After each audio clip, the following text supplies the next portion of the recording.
Hello, I'm Jace with Black Raven Pit and Purpose. Today we're going to go over how to cook ribs properly. The method I use is just a simple method. You can look it up online. I just have a few things I do to kind of make it work a little bit better. First, we're going to talk about prep. So let's go to what we did yesterday. A little bit of prep work here. I have a little bit of honey that we're going to use as a binder. Binder is basically a way that you will get your rub to stick to your meat. So let's see, we've got a little bit of honey here. We'll just kind of spread it around. And you get that nice and even. Now I'm just going for a thin layer here, nothing too major.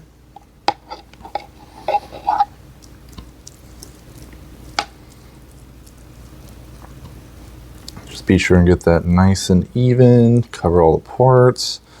A lot of people feel like you need to put rub on every single inch, including the underside of each rib. I personally only think that you really need to put it on top, because really, who's going to pay attention to the bottom? And by the time you bite into it, your taste buds already know what's going on. So firstly, we have our traditional Kansas City style rub that I created here in-house. Let's go ahead and get that spread all over nice and easy. Just the thicker the better.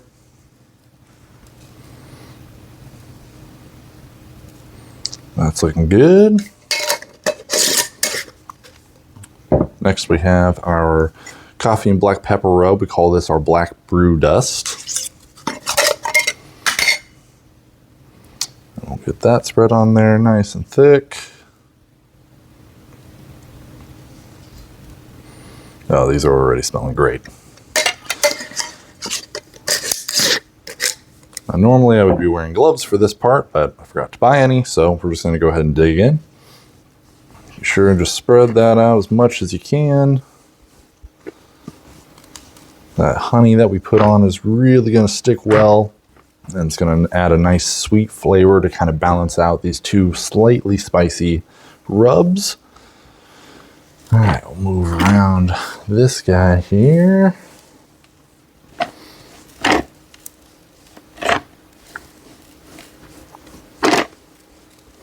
Trying not to use both hands on each rib because I don't want to mix the flavors. And now we're just going to store these overnight and get ready to cook them tomorrow on our smoker.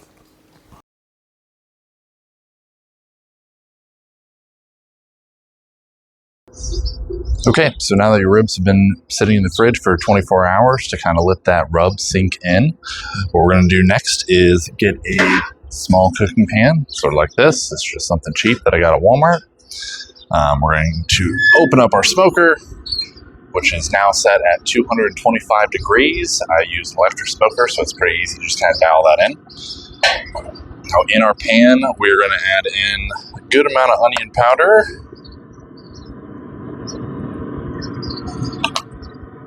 And a good amount of garlic powder.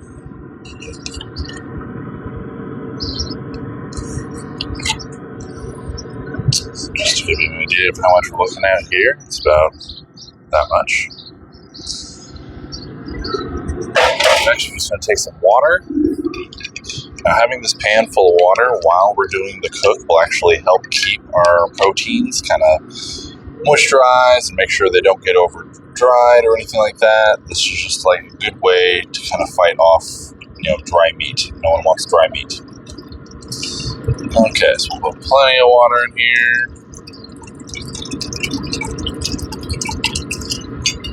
That's about good. Got the pan filled about halfway full. See some remnants in there, so we're just going to kind of take one of our brushes here and kind of mix this around. Try and just get as many of these clumps absorbed into the water as we can.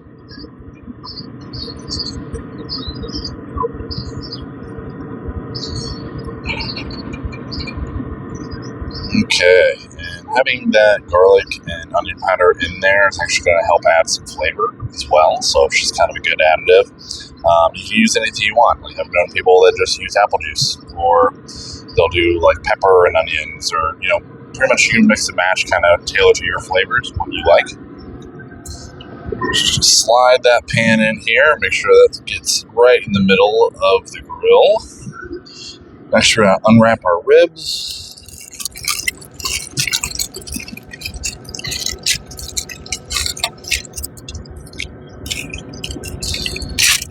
First, I'm going to put on some gloves so I don't get all messy.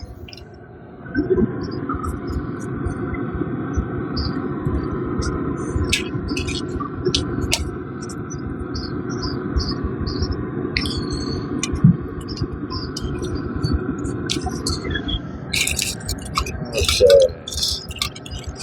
First, we have our classic cut ribs. You can kind of see the coloration is really set in there. It's like just a nice dark color. Put that right in the middle. I just lay it sideways so it just kind of saves space.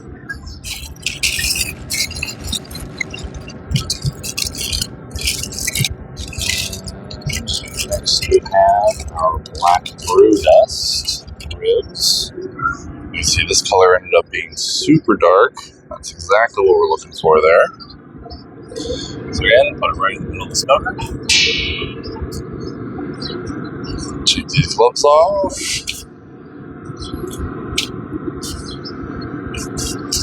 And close her up. So we're going to leave this at 225 for about 3 hours. It's going to take a little bit of time for it to kind of heat back up since I've had this open for a little bit as I'm explaining things to you. Once that gets to 225, we'll kind of start our counter and we'll just kind of go from there. In the meantime, we're going to talk about the nonprofit of the week. This week's is the Youth Emergency Services. They're based out of Omaha, Nebraska here. I am actually just going to refer to their website to kind of give you some facts here because they've done a lot for the community here. Let me just bring up their page. And let's see here. Okay, so essentially what Youth Emergency Services does is they help homeless or abused youth, kids in the community to kind of help them by providing food, shelter, getting them new clothing, any sort of counseling that they may need, etc. If we kind of go down their list here, I'll just kind of spit some facts at you here so you know how serious of a problem this is. An estimated 500,000 to 2.8 million youth and young adults are homeless each year in the United States. Nearly 46% of homeless youth and young adults have been physically abused, and 17% were forced into unwanted sexual activity. Now, a little bit of history as far as Youth Emergency Services go. They were actually founded in 1974. It's a group of community volunteers that noticed the homeless youth that were hanging out in downtown Omaha here. Let's see here. They've been basically just like doing constant outreach since then. For instance, in their process of growing in 1999, they added what's called the Street Outreach Program and Drop-In Center to better connect unsheltered youth with emergency housing resources and essential needs like food and clothing.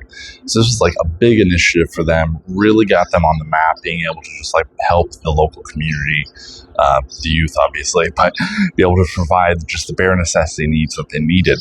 So if we fast forward into 2008, they launched the Transitional Living Program and Maternity Group Home for youth and young adults transitioning to independent adulthood and expecting parents. This was a great program for just young teens that were in the area that didn't really know what to do. It got them a lot of youth counseling, taught them, basically how to kind of get ready for the adult world. So that's really important because honestly, a lot of kids just like don't realize how big of a step that is once you kind of start moving into adulthood and have to handle things on your own. No one likes bills, but we all have to deal with it. They also were expecting mothers and just any teen that really needed help kind of figuring out like, oh no, what am I going to do? I'm not ready for this.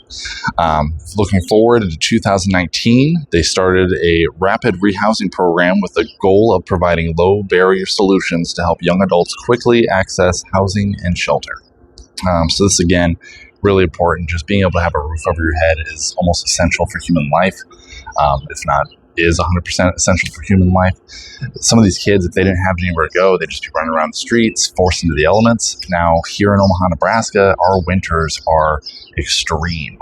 There's been years where we have as low as negative 40-degree temperatures on like an average winter day. If you're looking at like the normal temps that we get, you're probably looking at anywhere between -10 to -20 on like a good day for winter in Omaha. Otherwise, you look at the summers, we get 120-degree days here. It's really not foreign to us anymore. Like maybe 10 years ago, things were a little bit more mild, but with global warming and everything, we've really been hit weather-wise as far as how everything is affected, our drastic temperature changes. I mean, for those of you that are, from Omaha or even just from Nebraska, that like within 1 week, we have heavy downpours one day and it could be 110 degrees the next with bright glistening sun. So it's just, this program really helps kids that are just like unable to find shelter and provide them with a safe place to just kind of be and learn and get the counseling and food and everything that they need. The youth emergency services they've done so much for the Omaha youth. I can't say I personally know anyone who has been through that program, but just reading into the website and everything that they have on there, they are super important for this community. So you can find the website down below. Please go donate, volunteer your time, anything you can do. They accept any sort of donations, clothing, hygiene stuff like soap, toothpaste, all that. Like, give them a call or just look on the website and see what you can do to help, because honestly, a lot of these kids don't have any other options. So right now we are to temperature. So we're going to wait 3 hours and we'll be back to kind of go forward with the next step. See you then. Okay, so ribs have been sitting on the smoker for about 3 hours at 225 degrees. It's time to move on to the next step, which is wrapping them in foil, and then we'll put them back on the smoker at 250 degrees for 2 hours. Oh yeah, these are looking great. Foil ready here. Alright, don't forget to check your tongs.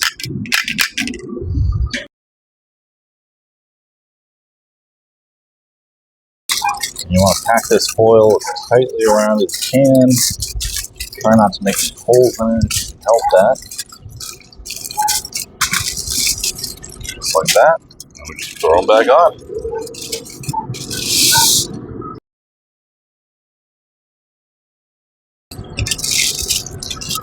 There's number 2. Put those back on. Add a little more water to our tray here.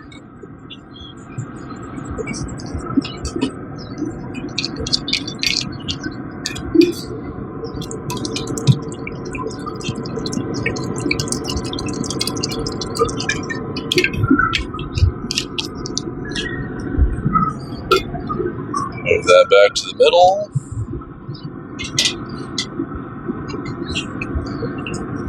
And close her up. And again, we're setting our temp for 250. This is going to go for 2 hours. So just let it sit, and then we'll be back for the next step. Okay, it has been 2 hours. We're ready to take our ribs off the smoker and take them out of the foil. I'm going to put on some grill gloves real quick, make sure I don't burn myself, because these things are going to be pretty hot.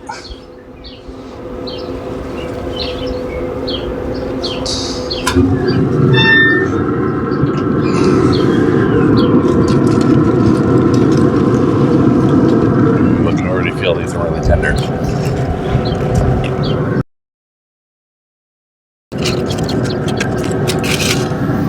Alright.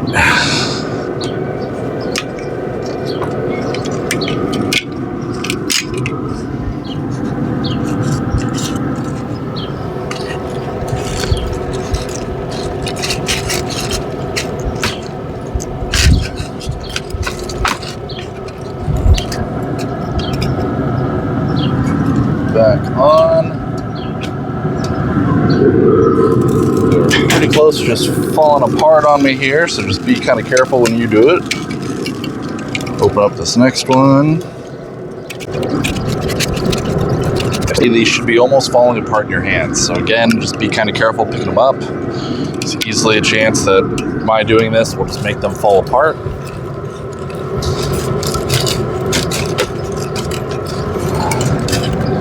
find using 2 sets of tongs is pretty efficient.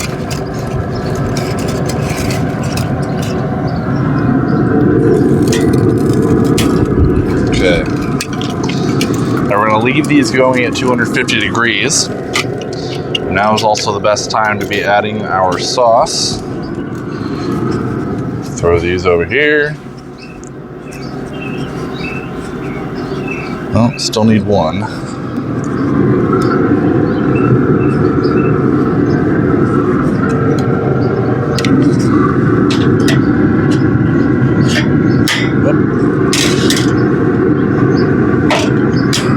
Okay, do this the hard way. I did not think to take out my top grill before I did this. Probably should have.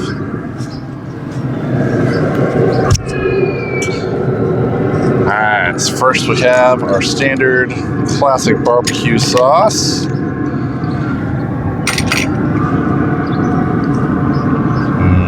It's perfect.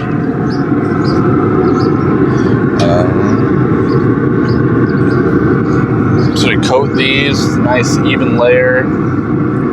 Just really dab them up.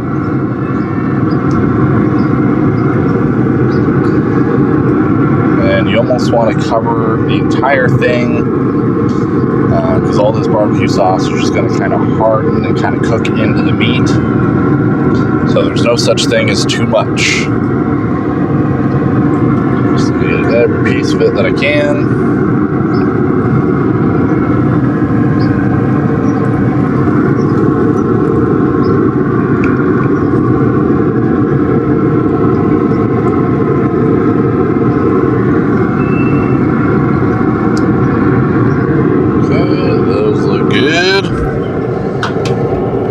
Over to our next one here, and this is our whiskey molasses sauce. It pairs really well with the black pepper and coffee rub.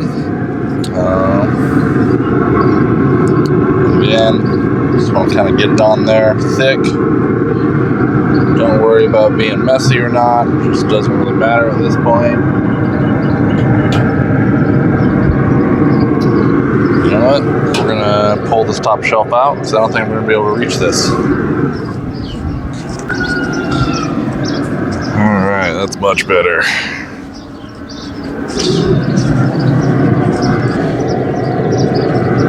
Alright, so again, we're just gonna kind of coat this nice and thick as we can. Really just slather it on.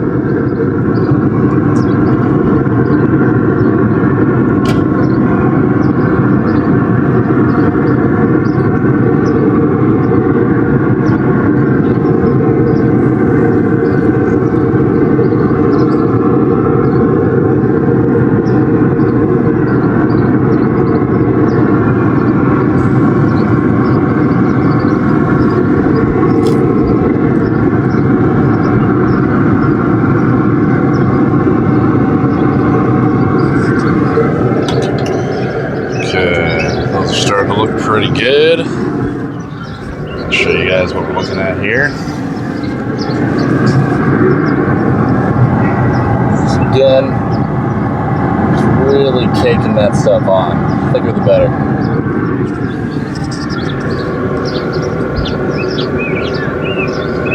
Okay, I'm gonna go ahead and leave that shelf off. Now is the time where we have to start monitoring temperatures. So what I use is just these 2 little probes that kind of came with my grill. You can use whatever kind that you want though. You can get a lot that are online for pretty cheap and work pretty well. So there's options out there for you. Set one of these down here.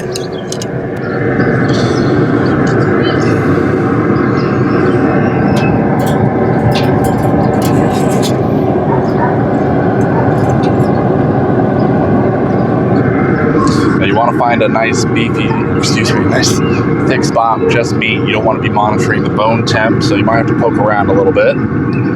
Oh, there we go. First try. That was lucky. If you're using probes that have ropes on them, just be sure and pull the rest out. Otherwise, that might get in your way later.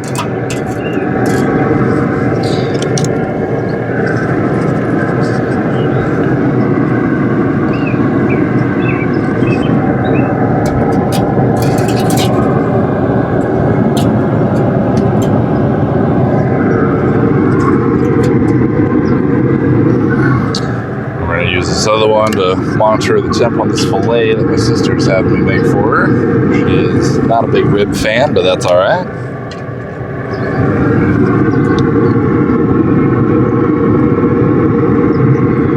Okay, so the ribs you'll want to get to an internal temperature of about 145 degrees. We're going to let this sit for another hour, roughly. Once we get that alert that we're at 145 degrees, we'll go ahead and pull it out, and we're going to do some resting time. So we'll get to that when we come back to you. We'll see you in an hour. Okay, we have finished our cook. Just about to open these up. Thought now would be a good time to remind you all that Black Raven Pit and Purpose is not only a YouTube channel and social media channel, but you can also buy our products. I sell all our rubs and sauces that I make here. And also this month, for the month of May, 15% of all my sales are going to be donated to the Youth Emergency Services Organization. So please hit me up, put in your orders. More than happy to talk shop with you, let you know more about my flavors and stuff, and we'll get it going. All right, here we go. Oh yeah, those are looking beautiful. Okay, start with removing the filet.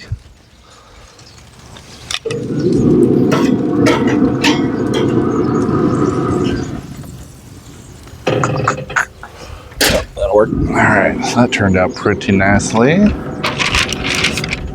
All right, now let's get our ribs out.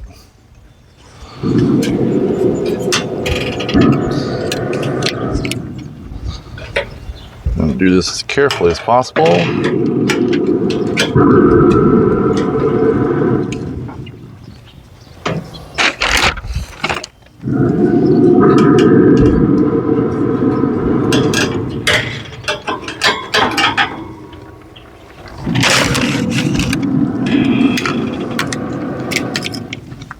Okay, we are done.